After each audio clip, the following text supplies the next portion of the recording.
年港呢发明达呢梅后鸡，好些些人家夜间鸡的苦嘛，怕欧数鸡的苦你睇家吧诶，而啲夜间那个的康的苦嚟吧咯，后面咪算天你的梅后鸡的讲是吧咧，杜个一得鸡味数咯，怕你个过来嚟咪偏嚟到冇啵，的梅后要一件，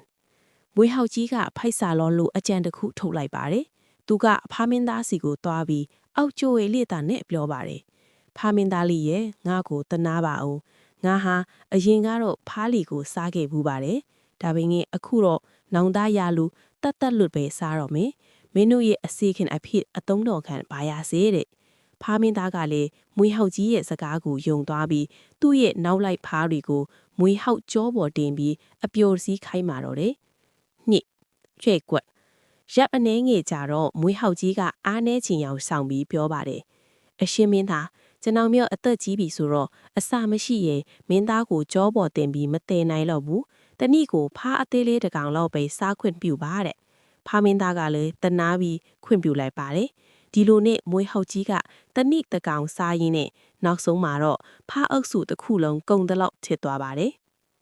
3နောက်ဆုံးသင်ခန်းစာနောက်ဆုံးမှာတော့မွေးဟောက်ကြီးကအားအင်တွေပြည့်ဖြိုးလာပြီးဖားမင်းသားကပါစားဖို့ပြင်ပါတော့တယ်အဲ့တော့မှဖားမင်းသားကရန်သူကိုမိတ်ဆွေအဖြစ်ယုံကြည်မိတာငါအမားပဲဆိုတာကိုနောင်တရသွားပါတယ်။ဒါပေမဲ့ဖားမင်းသားကညံကောင်းသူမို့လို့